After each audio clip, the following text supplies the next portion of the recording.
अस्सलाम वालेकुम दोस्तों, मैं हूं सरफराज और ये वीडियो उन पीसी गेमर्स के लिए है जो मदरबोर्ड के बारे में कम जानते हैं और मदरबोर्ड के बारे में जानना चाहते हैं कि जब वो ख़रीदने जाएं तो उन्हें किन किन चीज़ों का ध्यान रखना चाहिए। मैं इंशाल्लाह इस वीडियो को शॉर्ट रखने की कोशिश करूँगा, लेकिन सारी चीज़ें डिटेल में बताऊँगा कि आपको कौन कौन सी चीज़ें ऐसी हैं जो ध्यान में रखनी है। तो without wasting any time let's start with the basics में आपको यहाँ पर 4 चीज़ें ध्यान में रखनी है। वो है सॉकेट, चिपसेट, कंपैटिबिलिटी और फॉर्म फैक्टर। पहले सॉकेट की बात करें तो हमेशा याद रखना कि AMD CPUs और Intel CPUs के मदरबोर्ड्स अलग होते हैं और आप यहाँ CPUs इंटरचेंज नहीं कर सकते। मिसाल के तौर पर Intel के लेटेस्ट 11 जनरेशन प्रोसेसर्स आप AM4 सॉकेट पर नहीं लगा सकते क्योंकि वो AMD के लिए बना है, और ना ही AMD के Ryzen प्रोसेसर्स LGA1200 सॉकेट पर लगा सकते। दूसरी इंपॉर्टेंट चीज़ ये है कि आपको सॉकेट के साथ साथ जनरेशन का भी ध्यान रखना होगा, क्योंकि आप कोई भी जनरेशन वाले प्रोसेसर किसी भी सॉकेट पर नहीं लगा सकते। मिसाल के तौर पर अगर आपको Intel 7 जनरेशन प्रोसेसर इंस्टॉल करना है तो आप लेटेस्ट LGA1200 सॉकेट पर नहीं इंस्टॉल कर सकते। इसी तरीके से आप AMD के पुराने FX प्रोसेसर्स AM4 सॉकेट पर फिट नहीं कर सकते। सॉकेट्स और प्रोसेसर्स की कंपैटिबिलिटी अलग अलग मदरबोर्ड के साथ आपको आजकल इंटरनेट पे आसानी से मिल जाएगी, लेकिन अगर आपको फिर भी किसी चीज़ के बारे में डाउट हो आप कमेंट सेक्शन में अपना क्वेश्चन डाल सकते हैं। इसके बाद आता है फिर आपका चिपसेट, जो आपके स्लॉट्स और पोर्ट्स को कंट्रोल करता है। हर सॉकेट के लिए आपको कई सारे चिपसेट मिल जाएंगे जिनके फीचर्स एक दूसरे से थोड़े अलग होते हैं। मिसाल के तौर पर इंटेल के लेटेस्ट LGA1200 सॉकेट में आपको H510, B560 और Z590 के साथ साथ और भी चिपसेट्स देखने को मिलेंगे।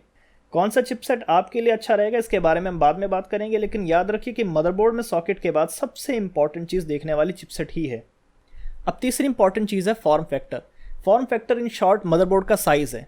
फिलहाल मार्केट में 4 तरह के आपको ज़्यादातर साइज़ मिल जाएंगे, जो है mini ITX, micro ATX, ATX और AE-ATX। इसमें 3 जो है E-ATX को छोड़ के ये सबसे ज़्यादा डोमिनेंट है, जहाँ पर मिनी ITX का साइज़ सबसे छोटा है, M-ATX का साइज़ इंटरमीडिएट है और ATX स्टैंडर्ड साइज़ है।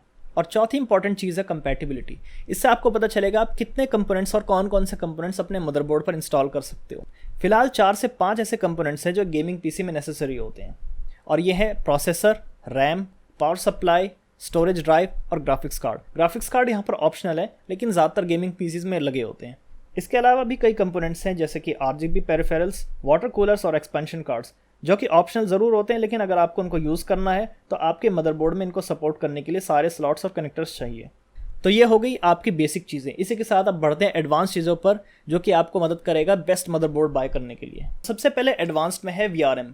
VRM का मतलब है वोल्टेज रेगुलेटर मॉड्यूल, जो आपके मदरबोर्ड में पावर सप्लाई भेजता है प्रोसेसर को देने के लिए। VRM से पावर प्रोसेसर को पहुंचती है, और जितना अच्छा VRM आपके मदरबोर्ड का होगा उतनी ही कम हीटिंग होगी और परफॉर्मेंस भी कंसिस्टेंट रहेगी। मदरबोर्ड जो ओवरक्लॉकिंग सपोर्ट करते हैं जैसे कि इंटेल का लेटेस्ट B560, Z590 या AMD का B550 और X570, इनमें अच्छा VRM ढूंढना बहुत इंपॉर्टेंट है, वरना ओवरक्लॉकिंग लिमिटेड होगी और परफॉर्मेंस बहुत ज़्यादा नहीं मिल पाएगी। मैं यहाँ पर कुछ मदरबोर्ड को एग्जाम्पल के तौर पर आपको शो करता हूँ कि इनके VRM कैसे हैं और क्या ये अच्छे मदरबोर्ड हैं या नहीं। सबसे पहला मदरबोर्ड मैंने यहाँ पर लिया है एक एंट्री लेवल H510, दूसरा है B560 चिपसेट और तीसरा है Z590 चिपसेट मदरबोर्ड। ये तीनों के तीनों लेटेस्ट इंटेल के LGA1200 सॉकेट फीचर करते हैं। इन तीनों में से B560 और Z590 चिपसेट मदरबोर्ड से ओवरक्लॉकिंग सपोर्ट करते हैं, जबकि H510 चिपसेट नहीं करता। तो याद रखना कि जो मदरबोर्ड्स ओवरक्लॉकिंग सपोर्ट नहीं करते जैसे कि H510, उनमें VRM ज़्यादा इंपॉर्टेंस नहीं रखता और वह ज़्यादातर बेसिक VRM कंपोनेंट्स के साथ आते हैं। तो VRM में कौन कौन से कंपोनेंट्स होते हैं मैं आपको कुछ एग्जाम्पल्स समझाता हूँ। VRM बेसिकली 2 चीज़ों से बना होता है, एक कंट्रोलर और एक पावर फेज। सबसे पहले पावर सप्लाई से आपके कंट्रोलर में वोल्टेज आती है और वही वोल्टेज फिर पावर फेजेस से फिल्टर होकर प्रोसेसर को मिलती है। एक अच्छा मदरबोर्ड ज़्यादा से ज़्यादा पावर फेजेस फीचर करता है, और अच्छे ओवरक्लॉकिंग के लिए जिस मदरबोर्ड में हर पावर फेज कम से कम 50 एम्पियर करंट सपोर्ट करता है तो वो और अच्छा है। जैसे जैसे करंट रेटिंग बढ़ेगी वैसे वैसे ओवरक्लॉकिंग एबिलिटी और प्राइस भी बढ़ेगी। यहाँ मिसाल के तौर पर ASUS का प्राइम Z590A मदरबोर्ड फीचर करता है 16 पावर फेजेस, जबकि ROG मैक्सिमस 8 एक्सट्रीम यूज करता है 20 पावर फेजेस। इसका मतलब ये है कि मैक्सिमस मदरबोर्ड ओवरक्लॉकिंग ज़्यादा बेटर करेगा और बहुत सारे हाई कोर काउंट वाले प्रोसेसर को भी इजीली सपोर्ट कर लेगा। अब चलते हैं दूसरे टॉपिक पर, जो है मेमोरी सपोर्ट।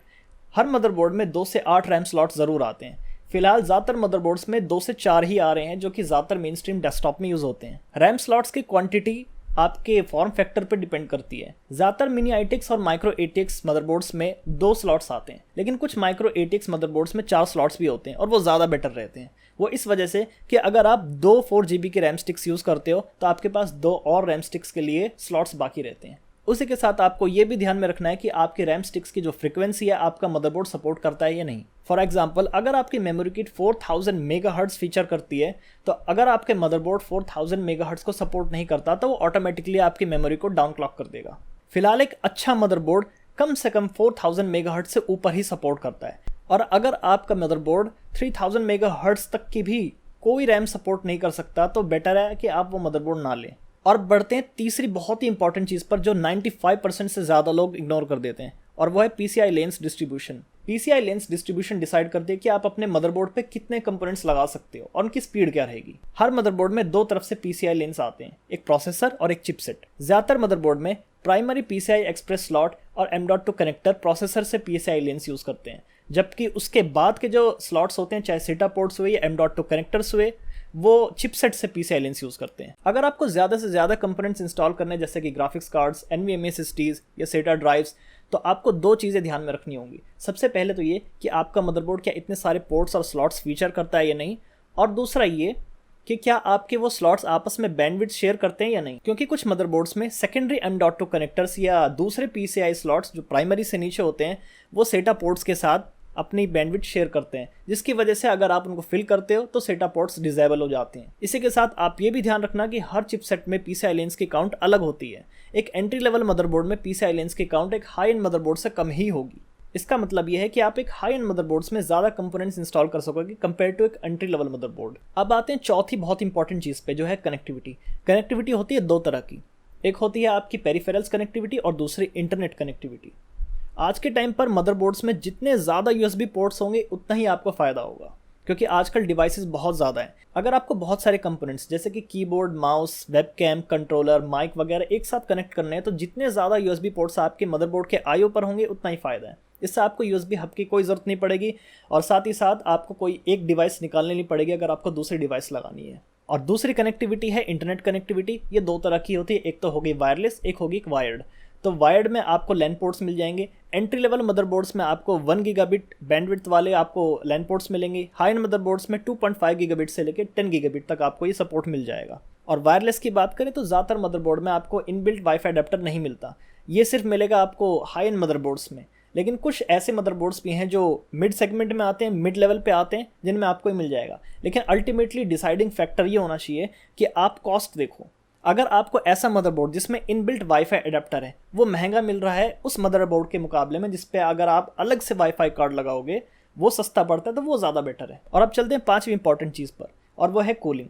कूलिंग यहाँ दो तरह की होती है, एक तो वो जो मदरबोर्ड को कूल करने की कोशिश करती है, और दूसरी वो जो मदरबोर्ड दूसरे कंपोनेंट्स को कूल करने की कोशिश करती है। मदरबोर्ड पर जो कूलिंग होती है वो VRM की हीट सिंक्स की होती है। तो अगर आपके मदरबोर्ड की VRM पर बड़ी हीट सिंक्स है और डेंसर हीट सिंक्स है तो ज़्यादा अच्छा मदरबोर्ड होगा। अगर आपके मदरबोर्ड VRM की पावर फेजेस बहुत ज़्यादा हैं लेकिन हीट सिंक्स छोटी हैं, तो इसका मतलब ये है कि वो ओवरहीट हो सकता है, और उससे बेटर वो मदरबोर्ड रहेगा जिन पे डेंसर और बड़ी हीट सिंक्स हैं। दूसरी तरह की जो कूलिंग है वो होती है हेडर से। तो हर मदरबोर्ड पे कम से कम 2 फैन हेडर जरूर मिलेंगे, एक CPU फैन हेडर, एक चेसिस फैन हेडर। अच्छे मदरबोर्ड पे 2 से ज़्यादा ही होते हैं। और हाई एंड मदरबोर्ड्स पे आपको AI कूलिंग के लिए और कस्टम कूलिंग के लिए वाटर पंप्स अलग से मिलते हैं, और बहुत सारे चेसिस फैन हेडर्स भी मिलते हैं जिससे आप बिना फैन हब के बहुत सारे फैन को पावर कर सकते हो। और लास्टली वो इंपॉर्टेंट चीज़ जो आपको बहुत सारी मुसीबतों से निकाल सकता है, और वो है ट्रबल शूटिंग। ट्रबल शूटिंग में सबसे इंपॉर्टेंट चीज़ है डीबग LEDs। डीबग LEDs से आपको पता चल जाता है कि अगर आपका PC बूट करने से मना कर दे तो कौन सा कंपोनेंट फॉल्टी है। ये 4 तरह की LEDs होती हैं, CPU, RAM, VGA और बूट। जब भी आपका सिस्टम बूट नहीं कर पाता है तो उसी की एडजेसेंट LED जल जाती है, और आपको पता चल सकता है कि आपको कौन से कंपोनेंट को चेक करना है। वैसे तो ज़्यादातर एंट्री लेवल मदरबोर्ड्स में आपको नहीं मिलेगा, लेकिन एक ऐसा मैन्युफैक्चरर है जो आपको हर मदरबोर्ड में डीबग LEDs देता है, और वो है MSI। इसी वजह से मैं MSI के एंट्री लेवल मदरबोर्ड्स ज़्यादा रिकमेंड करता हूँ दूसरे मैन्युफैक्चरर्स के मुकाबले में, क्योंकि आपको डीबग LEDs तो मिलेंगी, साथ ही साथ वो सारे फीचर्स भी सेम होंगे जो दूसरे मैन्युफैक्चरर्स देते हैं। डीबग LEDs के अलावा ऑनबोर्ड ट्रबल शूटिंग बटन्स भी बहुत काम में आते हैं। यह है पावर रीसेट बटन्स। कुछ मदरबोर्ड्स पे ओवरक्लॉकिंग और बायोस्विच भी होते हैं, लेकिन इनसे ज़्यादा पावर रीसेट बटन काम में आते हैं, खासकर एंथुजियास्ट ओवरक्लॉकर्स के लिए। अगर आप कुछ अपने मदरबोर्ड के साथ एक्सपेरिमेंट कर रहे हैं, ओवरक्लॉकिंग कर रहे हैं, तो हो सकता है कि आपका मदरबोर्ड बूट ना करे, तो आप इंस्टेंटली अपने PC को पावर ऑन और पावर ऑफ कर सकते हो। इसी के साथ कुछ मदरबोर्ड में बायोस फ्लैशबैक स्विच भी मिलता है, जिससे आप इजीली एक यूएसबी ड्राइव से अपने बायोस को अपग्रेड कर सकते हो। इन सारे फीचर्स को ध्यान में रखते हुए सबसे इंपॉर्टेंट जो ट्रबल शूटिंग फीचर्स हैं वो है डीबग एलईडीज और पावर रीसेट बटन्स। अगर आपको पावर रीसेट बटन्स नहीं मिल रहे तो कोशिश यह करना कि कम से कम आपके मदरबोर्ड पर डीबग एलईडीज हों, क्योंकि ये सबसे ज़्यादा इश्यू आता है लोगों के पीसी में कि उनका पीसी बूट नहीं हो रहा है। इसी के साथ मैं इस वीडियो को एंड करता हूँ। उम्मीद है आपको बहुत सारी चीज़ें क्लियर हुई होंगी, और अगर आपके पास फिर भी कोई क्वेश्चंस है तो आप कमेंट सेक्शन में डाल सकते हो। अगर आपको ये वीडियो पसंद आई और अगर आपको ऐसे ही पीसी हार्डवेयर रिलेटेड कंटेंट पसंद है तो चैनल को ज़रूर सब्सक्राइब करना और नोटिफिकेशंस बेल पर भी क्लिक करना, ताकि हर बार जब भी मैं वीडियो अपलोड करूँ तो आपको जल्दी खबर मिल जाए। तब तक के लिए अस्सलाम वालेकुम।